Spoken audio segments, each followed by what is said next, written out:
Hey, what's up, guys? Welcome back to my channel. I'm Rashawn427. Today, I actually want to come here and talk about CM Punk and Drew McIntyre, what's going to happen at Bad Blood.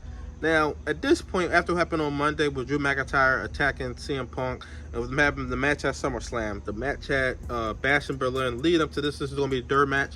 I believe they have to do a Hell in a Cell at this point. I believe they're going to do a Hell in a Cell. Now, whether they'll headline or not, that'll be very interesting to see whether they'll headline, because they're in Cody's hometown. And I'm assuming that he would, even though this would kind of be the match to headline, but do you have this match headline, which is probably the best? I mean, outside of the Bloodline is really not an ongoing story because on and off was Roman. But overall, the best overall storyline in WWE with the Drew McIntyre and CM Punk. But I don't think that'll headline. I truly don't believe that it will headline Bad Blood. I can see why people would think that, but I think Cody Rhodes' hometown, they already set it up to be his own pay-per-view. I think he'll headline it. But the question is, who actually wins this match? That I know it may be easy for some people, but I'm thinking like Punk, just because, especially since they set up the Gunther match, because a lot of people are predicting that Gunther and Punk are going to fight at Survivor Series. I could definitely see them fighting at Survivor Series. But with Drew and Punk, I think I'm going to go with Punk winning this match. And I definitely think they're set up Hell in a Cell. Well, no matter what Punk says, I mean, it just makes sense. Could they do something else, like a last man standing, or what else can they do? No holds barred, non-sanctioned. They could do those matches, but I feel like, especially with Hell in a Cell, I believe the last Hell in a Cell match we got was 2023, which really wasn't good at all. That Finn Balor and Edge match, I want to say it was the last Hell in a Cell. Then before that, of course, we got the pay-per-view with Rollins and Cody.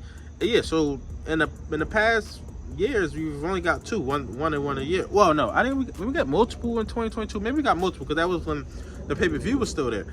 But we haven't got one since last year, since WrestleMania. And I definitely think it's due for another one. And I could definitely see them making October the pay-per-view. But then, do they want to just make October the pay-per-view, or do they just want to spread it across to where you just have it when the time is needed? And this is when the time is needed for a Hell in a Cell match at Bad Blood. And it just makes sense because I believe every Bad Blood pay-per-view, and there's only been 3 Bad Blood pay-per-views, they've all had a Hell in a Cell match. All 3 of them. You had 97, Shawn Michaels Undertaker, 03, I almost forgot about that one, Kevin Nash and Triple H. Then you had 04, Triple H and Shawn Michaels. So every Bad Blood pay-per-view, even though it's only been 3 of them, has had a Hell in a Cell match. So this would correlate with that, because I believe Bad Blood was supposed to come back in like 2016, but then it was on like a certain date, and the fans got it was something where they scrapped Bad Blood, but now they actually bringing it back for Atlanta and stuff like that. But this would be the first one where they didn't have one, so I definitely think they'll have one, just because they caught. Well, did they have the? Well, no, because it just was announced like when this feud was already going on. Even though we kind of already knew, because it was rumors all the way back. Like I think WrestleMania time that they were going to do Bad Blood in Atlanta.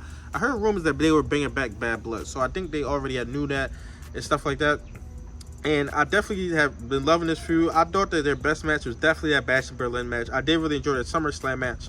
I don't know if Rollins will come back in time for this. I don't know where they set up with that. But if Punk is setting up to fight Gunther at Survivor Series, which I don't know, because if you think about it, the past couple years, I don't think we got a world title match at Survivor Series. So it'll be interesting to see what they do with the world titles, because it's War Games. We know that. But are they going to have Cody and Gunther defend their titles, or are they going to have them in War Games matches? But then we only get a men's and a women's. So are we getting Bloodline versus Bloodline for the men's? Because if they do Bloodline versus Bloodline for the men's, then we can have 2 world title matches. So that'll be interesting to see what they do with that, and see if Roman is. I mean, he wasn't there last year, so I don't know if he'll be at Survivor Series this year. That'll be interesting just as well, because he just showed up SummerSlam, showed up for a couple weeks, then just left again. And I definitely think this card is going to be really good. I mean, Duddy has been pretty much not missing with the pay-per-views and stuff like that. But with Punk and him actually, you know, he'll just be something to go past with Gunther. I definitely think they're still setting up Rollins and Punk. At this point, I think that'll be a WrestleMania match. But I don't think it's going to be for the title. I don't see Gunther losing. Because Rollins and Punk is still the big money match that people want to see. It was a match we were supposed to get at WrestleMania 40. We couldn't get it.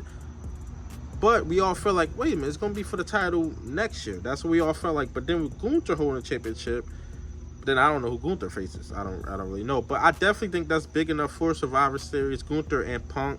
Because think about it, I mean, unless they save it for the Rumble, they could do that. Save it for the Royal Rumble. Because that'll be a big match. But then the Rumble kind of draws itself. And then Rollins didn't even, from my recollection, Rollins didn't defend his title. Well, one of the reasons he didn't defend his title at the Rumble was actually simply because he was hurt. Yeah, because he didn't defend it. No, because Roman defended his title. Rollins didn't defend. No, so I mean, I guess we could not. But I think that was the only reason why he didn't defend his title was because he was hurt. I believe, pretty sure that was the only reason. But yeah, I'm super excited to see this Hell in a Cell match. I definitely think we're getting a Hell in a Cell match.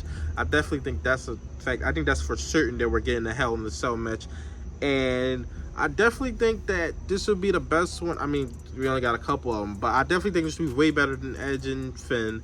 I used to be the best one that we've seen in a while. Will we see blood inside this match? I don't know. Well, we seen blood on Raw, so I didn't get away with stuff and pick. I definitely think this would be a bloody match, and I definitely see Punk coming out on top because I think they're setting up Punk and Gunther. They planted the seeds for that, so I think we're gonna get Punk and Gunther. I think that's what they're setting up and what they're trying to do coming up inside the future. I think we're getting Punk and Gunther at Survivor Series. I think that's the plan they're actually setting up for. But tell me your thoughts in the comment section below. Like, comment, subscribe. Thanks for watching.